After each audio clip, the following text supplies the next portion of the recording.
ईश्वर वही देता है जो तुम्हारे लिए सही होता है। Inspiring Hindi speech. भूमिका। हम सभी जीवन में कभी ना कभी ऐसे मोड़ से गुजरते हैं जहां हमें लगता है कि हम जो चाहते हैं वह हमें क्यों नहीं मिल रहा। हम दिन रात ईश्वर से प्रार्थना करते हैं, मेहनत करते हैं, उम्मीदें लगाते हैं, लेकिन फिर भी हमारी मनचाही चीजें हाथ से निकल जाती हैं। ऐसे समय में मन निराश होता है, ईश्वर पर भी सवाल खड़े होने लगते हैं। पर सच ये है कि ईश्वर वही देता है जो तुम्हारे लिए सही होता है, न ज्यादा न कम। ईश्वर की योजना हमेशा बेहतर होती है। हमारी आंखें केवल वर्तमान को देख सकती हैं, लेकिन ईश्वर की दृष्टि संपूर्ण जीवन पर होती है। वह जानता है कि हमें क्या चाहिए, कब चाहिए और क्यों चाहिए।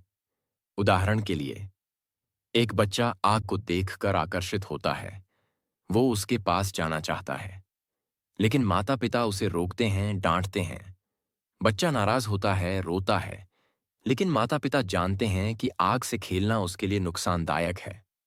वैसे ही हम भी कई बार उस चीज के लिए रोते हैं जो हमें नहीं मिलती, लेकिन ईश्वर हमें बचा रहा होता है। कई बार ना मिलना भी वरदान होता है। कभी आपने सोचा है कि आपने किसी चीज के लिए बहुत मेहनत की, बहुत दुआएं की, लेकिन वो चीज नहीं मिली, और कुछ समय बाद आपको महसूस हुआ कि अच्छा हुआ जो वो चीज नहीं मिली।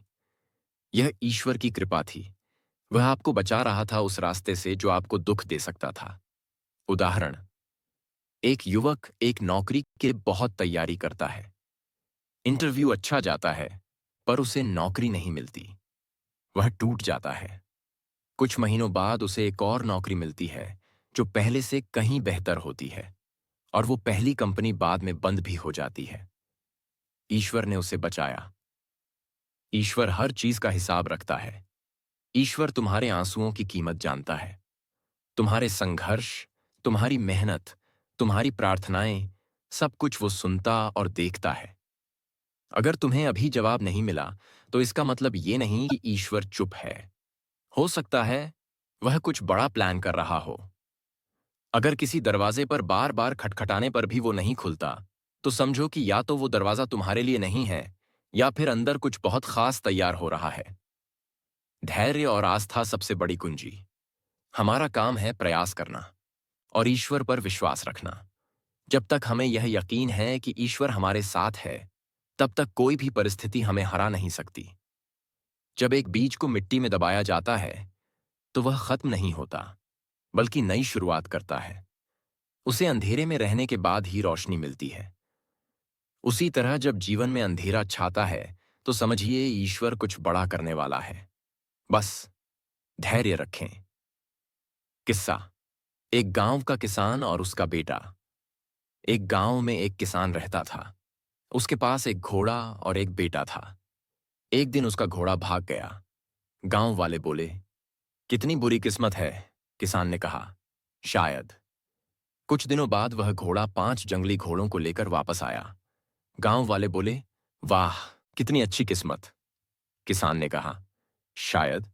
फिर उसका बेटा एक घोड़े को साधते वक्त गिर गया और उसकी टांग टूट गई। गांव वाले बोले, कितनी बुरी किस्मत।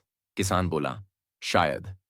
कुछ दिनों बाद राजा के सिपाही युद्ध के लिए नौजवानों को ले जा रहे थे, लेकिन किसान का बेटा टांग टूटने की वजह से बच गया।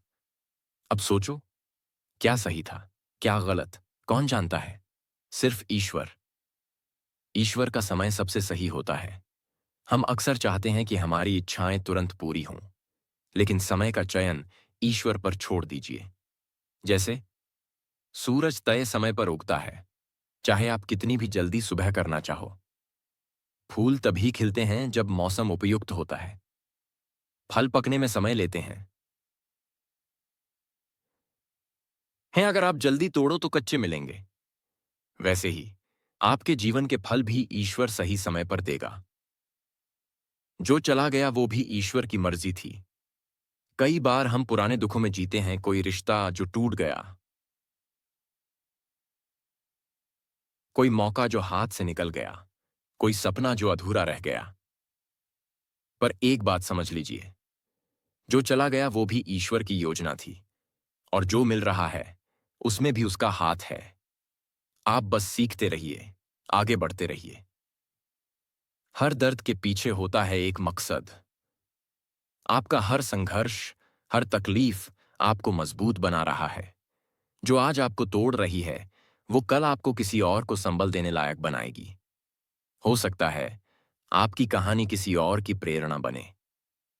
भगवान हमें वो नहीं देता जो हम चाहते हैं, बल्कि वो देता है जो हमें मजबूत बनाता है।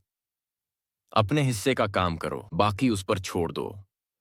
हमेशा याद रखो, तुम्हारा काम है कर्म करना, ईश्वर का काम है फल देना।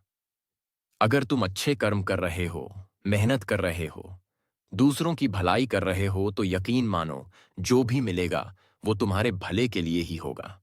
उदाहरण, अब्दुल कलाम की कहानी। डॉ. APJ अब्दुल कलाम ने जब फाइटर पायलट बनने की कोशिश की थी, तो वे सिर्फ एक रैंक से पीछे रह गए और सेलेक्ट नहीं हुए।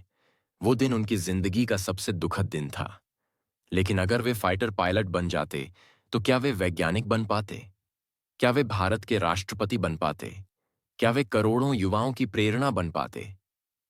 ईश्वर ने जो किया, बेहतर किया चिकी का क्या था कहके। निष्कर्ष, दोस्तों, जब भी जीवन में कोई इच्छा पूरी न हो, जब भी कोई सपना टूटे, जब भी कोई रिश्ता बिखरे, तो ईश्वर से शिकायत मत करो।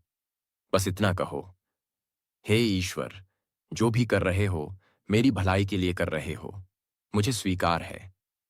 क्योंकि जो तुम्हारे लिए सही है वही तुम्हें मिलेगा, ना उससे ज्यादा न कम। और यही ईश्वर की सबसे बड़ी कृपा है।